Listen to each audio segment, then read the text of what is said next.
Netflix qui vont genre mettre un casting où ils vont bien cocher tous les trucs de la représentation, mais en fait, super, t'as mis une présidente, c'est une femme noire, mais en fait, ta télésérie, elle est pas forcément plus avancée et elle est tout aussi réactionnaire sur d'autres points, quoi. Donc je m'appelle Myrion Maal, je suis autrice de bande dessinée et illustratrice, mais surtout autrice de bande dessinée. Et mon dernier livre s'appelle Clémence en colère et il est paru en mai 2024. Et voilà. Je pense que c'est Clémence en colère qui est sorti donc en mai 2024. Et là, je travaille sur plusieurs autres projets, mais c'est vrai que c'est le dernier qui est sorti et je suis très contente qu'il continue un peu à vivre. Toujours même un an après, presque un an après. Et là en ce moment je travaille pour un livre qui va sortir chez Glénat. C'est une bande dessinée et ça parle du deuil, car je me suis dit après avoir parlé de la guérison et des violences sexuelles, pourquoi ne pas parler d'un autre sujet amusant comme par exemple le deuil.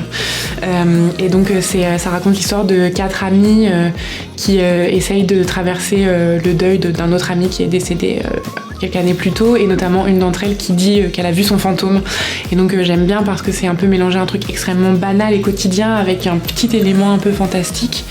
Et surtout j'avais envie de traiter de comment est-ce qu'on vit un deuil de quelqu'un dont on a été très proche et avec qui on s'est un peu éloigné les dernières années de sa vie sans savoir que c'était les dernières années. Pas par dispute ou quoi, juste parce que la vie, quoi. J'ai lu un livre cet automne et en fait je l'avais acheté à sa parution en 2021 au Québec. En fait il s'appelle « Y avait-il des limites? Si oui, je les ai franchies, mais c'était par amour, ok ». J'ai oublié le nom de l'autrice. Et donc c'est une autrice québécoise et en fait j'avais acheté parce que le titre m'avait appelée. Et donc, mais je l'avais pas lu parce que je fais souvent ça, comme beaucoup de gens, je pense, acheter un livre et pas le lire. Et là, je sais pas, j'étais en mini vacances et je me suis dit je vais prendre un livre, et puis je me suis dit c'est le bon moment. Et c'est drôle parce que je l'ai lu et je pense que je l'ai lu après plusieurs autres livres qui m'ont beaucoup marqué dans l'année d'avant. Et c'est un peu cliché de dire c'était le bon moment pour le lire, mais je crois que c'était vraiment ça, et pas en mode que ça. En fait, c'est un livre un peu.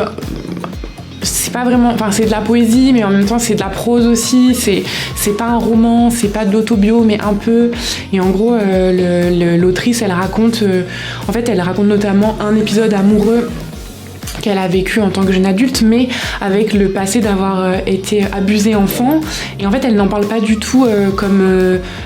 c'est comme une chose acquise et la vie continue, et comment est-ce qu'ensuite elle vit sa vie avec les conséquences de ça. C'est vraiment un livre très j'ai envie de dire très fort, mais c'est pas pour dire très fort comme on dirait c'est courageux. C'est une écriture qui est vraiment traversante et qui est trop belle et qui est super puissante, et en même temps elle raconte ces choses très crues, mais c'est un fait en fait, c'est une donnée de sa vie, et comment est-ce qu'après elle se présente aux gens. À un moment il y a une phrase qui m'a beaucoup marquée où elle dit en fait qu'elle a plus de peau, enfin qu'il n'y a pas de limite entre elle et l'extérieur, et que du coup elle donne tout ce qu'elle est aux gens tout de suite.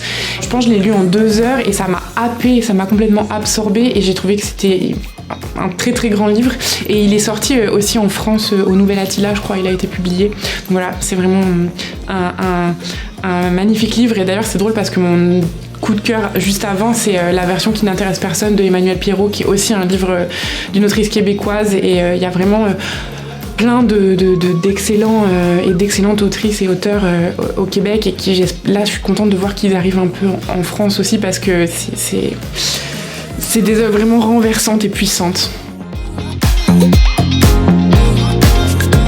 Je me rappelle plus ce que j'avais dit l'année dernière, mais je crois que la pop culture, c'est un peu ce dans quoi on baigne un peu toutes et tous, et qui est en même temps, c'est un élément de la culture dans laquelle on baigne, mais qui n'est pas reconnu et qui est un peu méprisé, alors qu'en fait elle fait complètement partie de notre éducation, notre expérience du monde.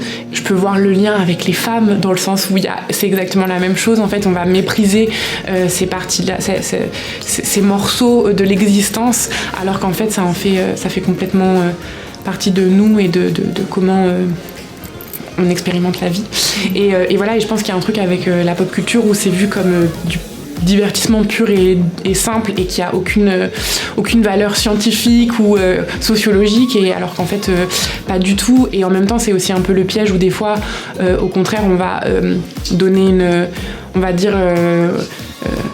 va essayer de donner un petit aspect politique à la pop culture, mais en même temps de façon hyper aseptisée pour cocher une case. Exemple, on va dire on va faire Netflix qui vont genre mettre un casting où ils vont bien cocher tous les trucs de la représentation, mais en fait super, t'as mis une présidente, c'est une femme noire, mais en fait ta télésérie elle est pas forcément plus avancée et elle est tout aussi réactionnaire sur d'autres points quoi. Donc c'est un peu voilà. Je pense qu'il y a ces deux aspects là de la pop culture et c'est important de les regarder en face pour pouvoir bien les discerner et les étudier. J'aime ce festival car on y est très bien entouré et qu'il y a plein de gens vraiment formidables et agréables d'aller dans un festival en se disant peut-être que je ne vais pas devoir me faufiler entre différents agresseurs. Donc voilà, j'aime beaucoup. Merci de l'invitation.